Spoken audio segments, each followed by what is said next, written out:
Hello, and welcome to another ME372 lecture. I would like to start today's lecture by talking about one of my heroes. And this picture here is of one of my heroes, Dr. Librescu. And Dr. Librescu was born in Romania during World War II. And he had a really rough life as a young kid. It was really challenging for him to get an education. But with diligence and hard work, he obtained a PhD and became a professor. And he was a professor at Virginia Tech, where I received my PhD. And I actually had a class from Dr. Librescu, and he was just amazing. Here is a page of one of his notes from his note packet.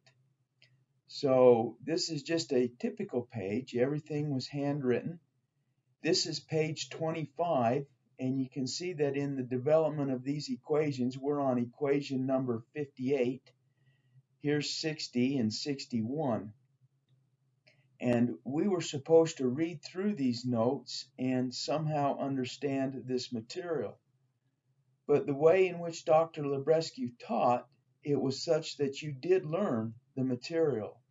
And it was one of my favorite classes that I ever took as a student, even given these difficult pages to try and understand. It was an advanced class in stress analysis of plates and shells. In 2007, there was a gunman that went to Virginia Tech, and he went into the engineering building. He chained the doors shut and then went around to classrooms and started shooting people. Dr. Librescu was teaching a class at the time. He was actually teaching the very class that I had from him, and in the very classroom that I had it from him. And when the gunshots started getting closer, Dr. Librescu ran to the door and slammed the door and held the door shut while his students were jumping out of the second-story window to the ground. The gunman tried to break into the room, and in doing so, as Dr. Librescu was holding the door shut, he was shot to death by the gunman.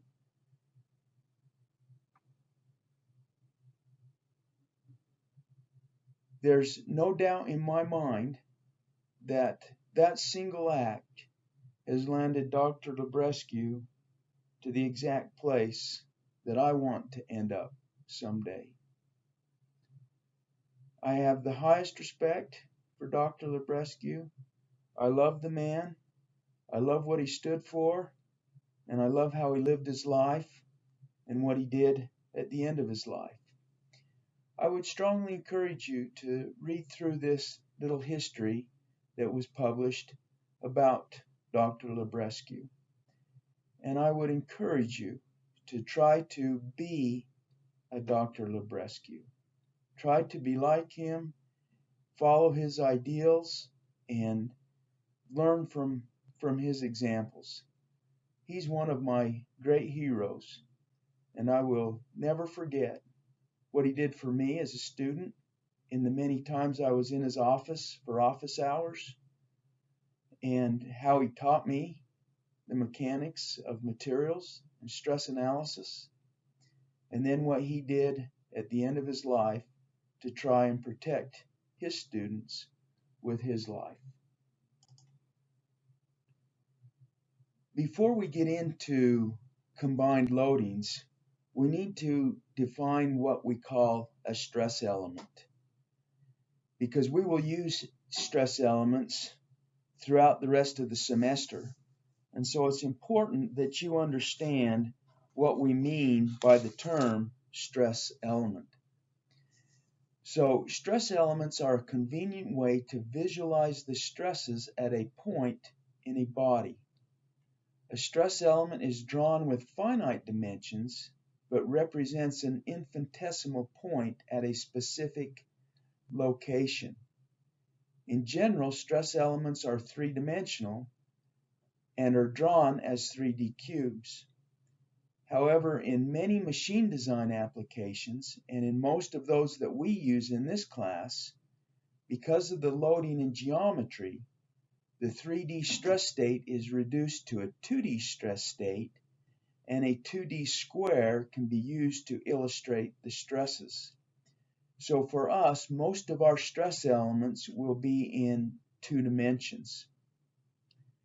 When using 2D stress elements, the stress element typically references a point on the surface of the machine component. Since the stress element represents an infinitesimal point on the structure, the stresses must be equal in magnitude and opposite in direction on opposing faces. So tension stress is illustrated by arrows pointing away from the element, and compression stress is represented with arrows pointing into the element.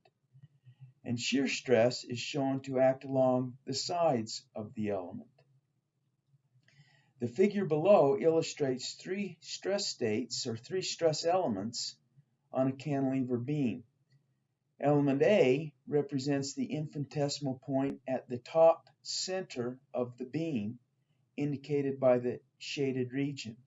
So even though this element A is shown as a finite-sized element, it represents a single point, a single dot, right at the very top of the cantilever beam. Element B here, shown as a finite-sized element, represents the point exactly at the 90 degrees angle from element A, right at the end of the beam. And element C here is just at some arbitrary location on the surface of the cantilever beam. So the important thing to remember is that stress elements in 2D represent an infinitesimal point, and we draw them with a finite size. In practice, stress elements are placed at locations of maximum stress. These locations are typically found using shear moment diagrams and experimental testing. When a cut is made in the member, the stress elements are placed so that one edge of the stress element is right at the cut. This edge is referred to as the cut edge and is used to determine the directions of the stresses that act on the stress element. So assuming a cut at the wall in the cantilever beam shown below, the cut edge of the elements A and B would be as shown in red in the figure below. So here's a top view of my cantilever beam on the previous page. Looking straight down on the beam, we would see element A, and the cut edge of element A would be shown by this red line. The cut edge for element B would be going right into the page.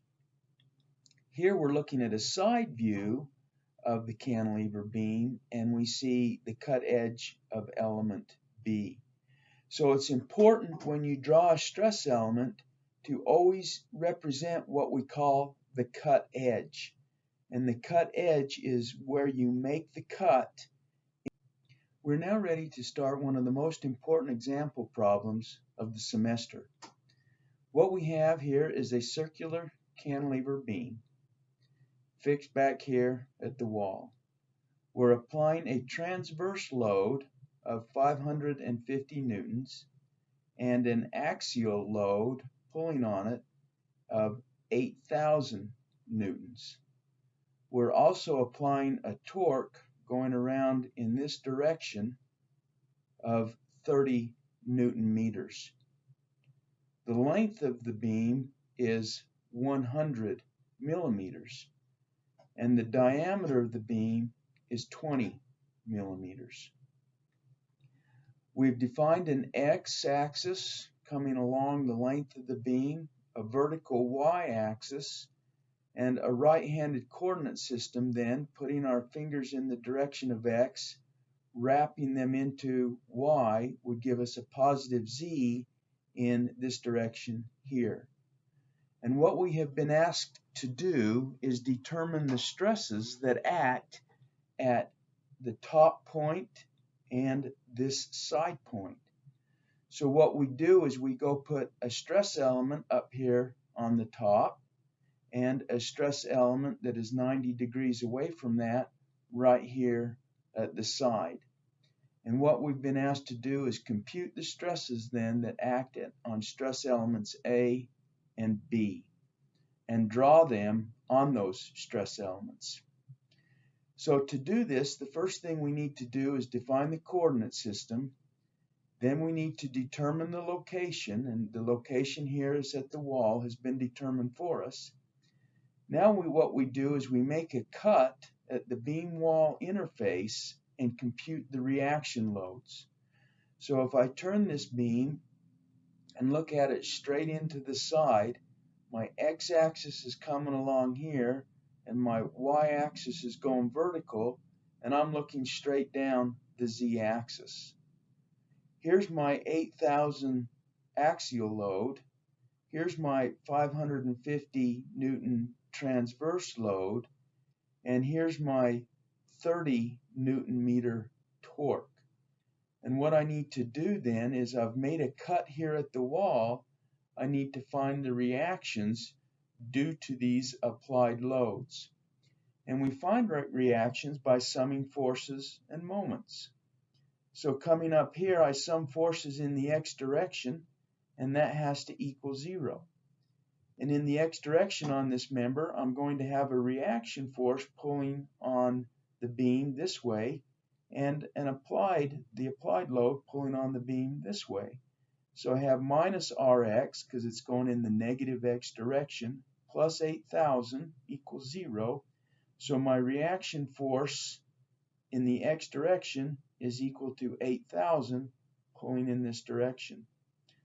I do summation of forces in y, and in y I have the same thing. I have a reaction force back here at the wall in the y direction called Ry, and then I have a 550 Newton load in the negative y direction equals 0. Solving for Ry, I get 550. Summation of forces in the z is equal to 0 is easy to apply because there are no z forces. So this step here can be done quite quickly by just simply looking at this structure. Now here's where you want to be careful, and I would encourage you to follow the process that I'm going to show you to do summation of moments. We write one equation for the summation of moments. So here I come and write the summation of the moments at the cut. So summation of moments at this cut face is equal to 0. And what I have here is I have the moment at the cut. So whatever moment exists here is represented by m cut. Plus, now I come and look at the applied loads.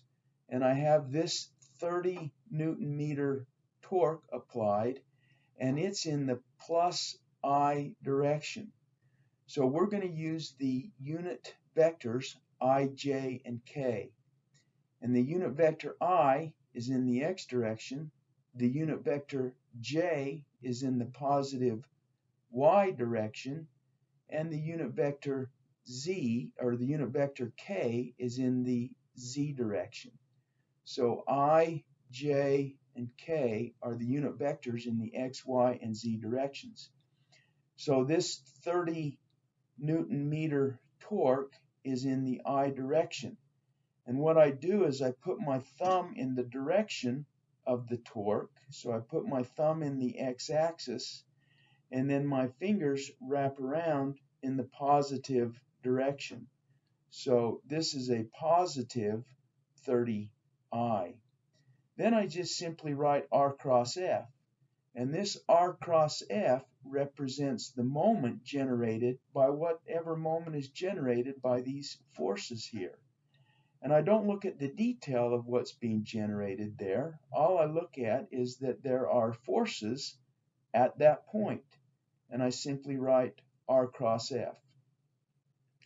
Now, after I've written this expression here, I come down and I can, in detail, look at what R cross F is. And I write this matrix, I write I, J, K across the top as the unit vectors, and then I write down R. And R is how I get from the point of interest to the particular applied load. So in this case, to get from the cup face here out to the applied load, in the I or X direction, I go 100 millimeters or 0.1 meters. I don't go anything in J, and I don't go anything in Z.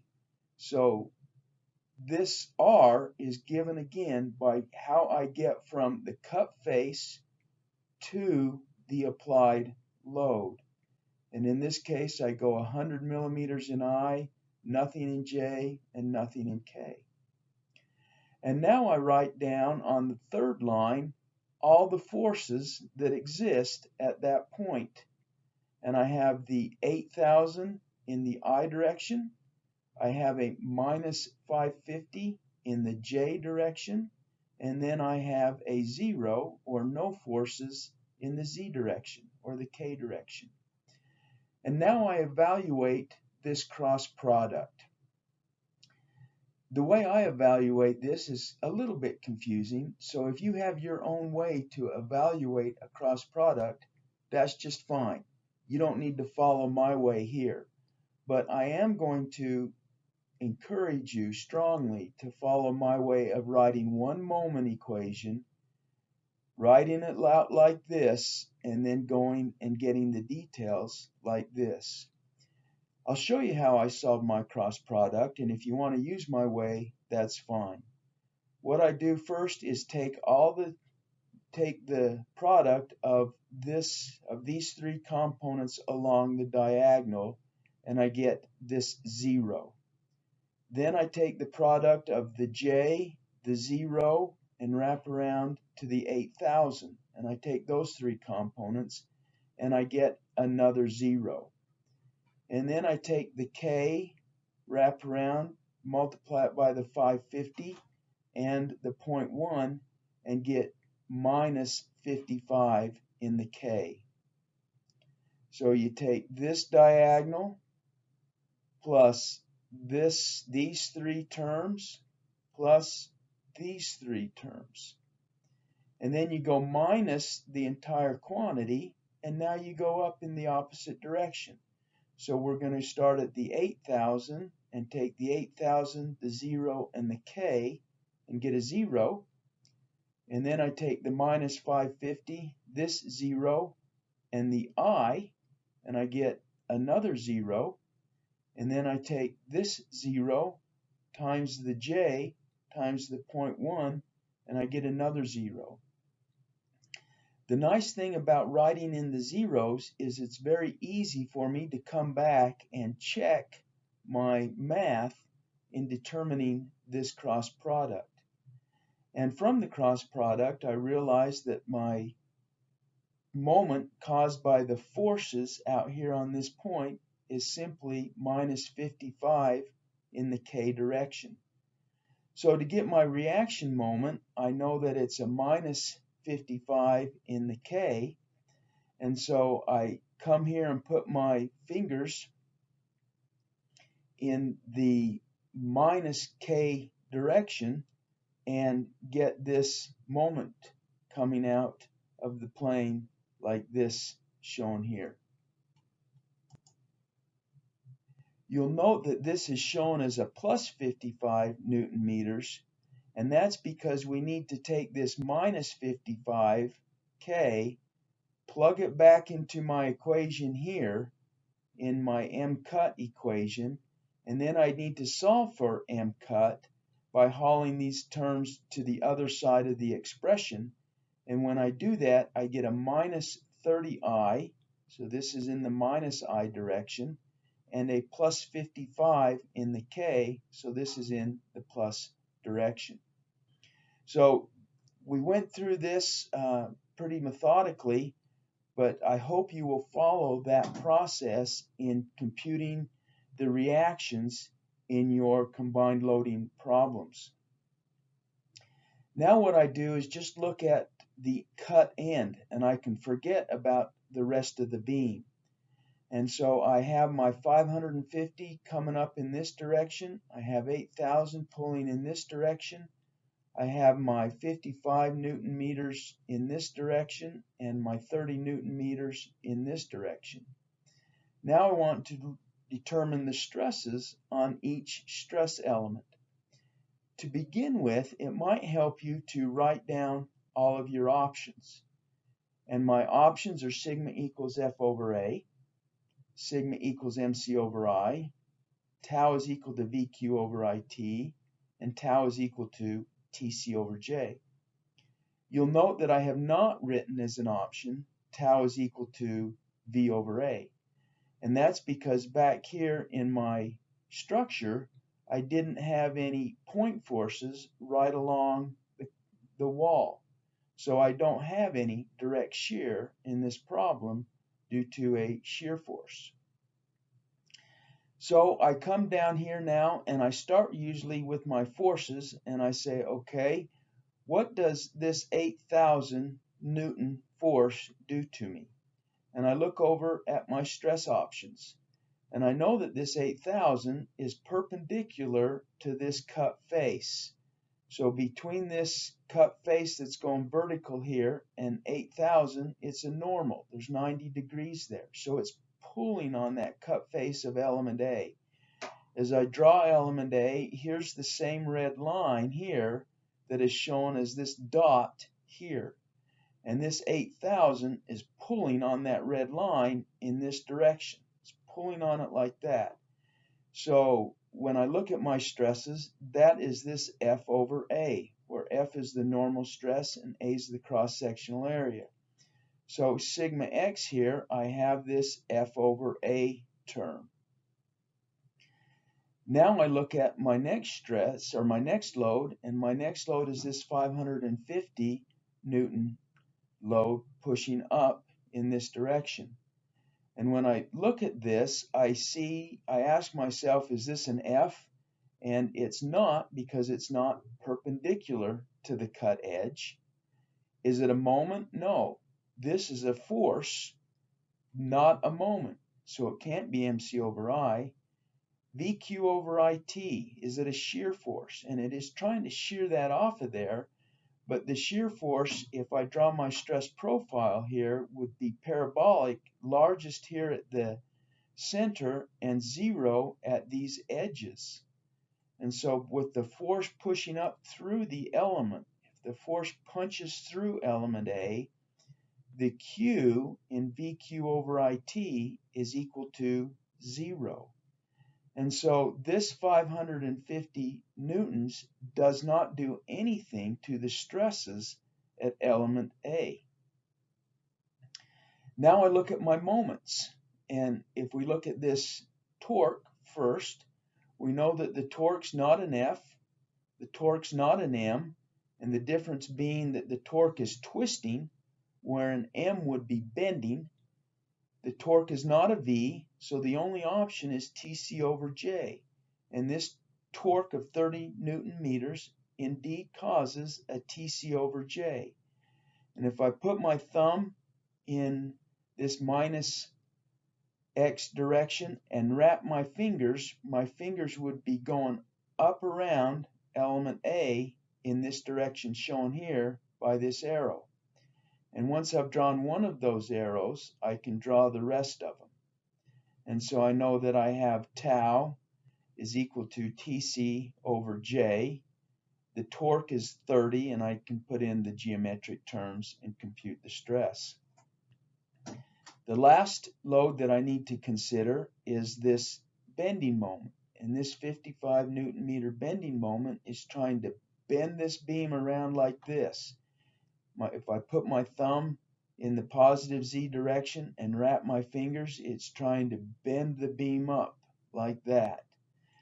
And so when I look at that stress, it's not an F, it is an M. And so I have a bending moment there. And if I think about how the moment vector would be drawn, the arrows would be coming out of element A and wrapping around in to the bottom side of my structure. And so it would be coming out of A, my fingers would be coming out of A and around into the bottom, causing a moment about this direction.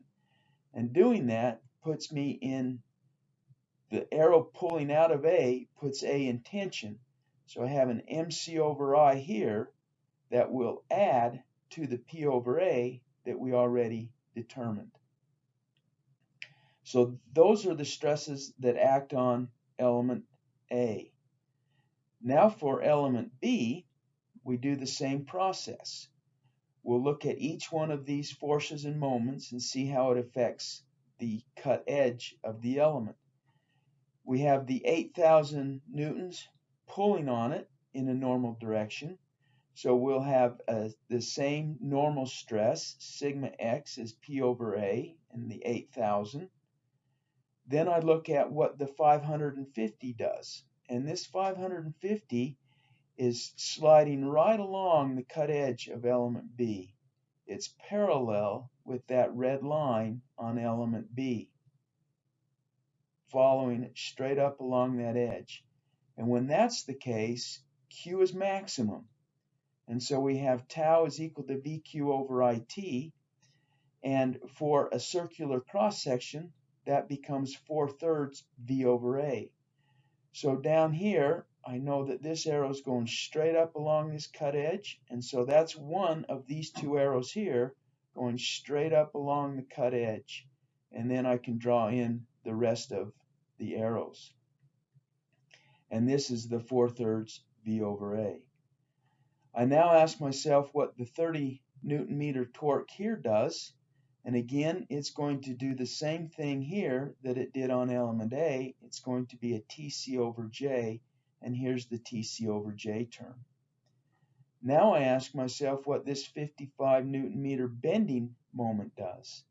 And if we look at this and we wrap our fingers around in the direction of this moment, we see that element B is right in the middle. So B is at the neutral axis for this 55 Newton meter moment.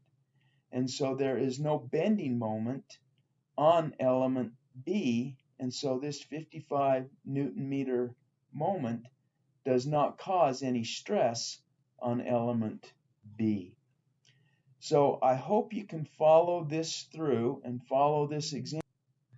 This page here shows us how we treat reaction forces on a machine member in terms of putting the reaction forces on a stress element. So here I have reaction forces F1, F2, and F3. And what I want to do is determine the stresses on element A here. And element A is on the front of the shaft. The cut edge is shown here by the red line. So if I look at F1, I see that F1 is parallel to the red line. It parallels the red line, and so it induces VQ over IT. And for circular cross sections, this is 4/3 V over A. And we know that since the force is going this way on the cut edge, that it goes that way on the cut edge over here. And so this arrow right here, 4/3 V over A, is given by this F1 and how it acts on element A. If we look at F2 now, F2 is going right into element A. It's punching right through the element. So it doesn't do anything to the structure because Q would be 0. It's on the outer edges, and it's on the outer edges of this cross section when looking at it in the Z or the F2 direction. F3 is going vertical, and F3 we can see is perpendicular to this cut edge.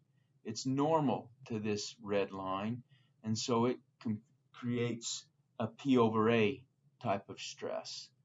So these three forces here induce these stresses here. This next slide shows how reaction moments are treated. And here we have an M1 that is positive about the x-axis. We have an M2 that is about the z-axis, and we have an M3 that is about the y-axis. If we look at this M1, we can see that if I put my thumb in the direction of x, my fingers would be coming out of the bottom of element A and up into the back of the cylinder. And this will put element A in tension with a bending stress. And so this tension over here is M1C over I, where that's the tensile stress created by this reaction moment here. M2 here is trying to twist this beam around in this direction. M2 would put this side over here in compression and this side over here in tension, and so A is right in the middle. A is at the neutral axis. So M2 doesn't do anything to the stresses at element A. M3 is not a bending moment, it's a torque. It's trying to twist element A. It's trying to twist the shaft, and so it's a TC over J. And this moment is coming around this direction, and so I need to make sure that I take this moment to the cut face. Don't slide this down to the top face and put the arrow going in the opposite direction here. You need to slide the reactions to the cut face. So sliding M3 down to the bottom creates this shear stress, TC over J, where TC over J is given by M3C over J. So hopefully this review of reaction forces and reaction moments helps you draw the stresses correctly on the stress element.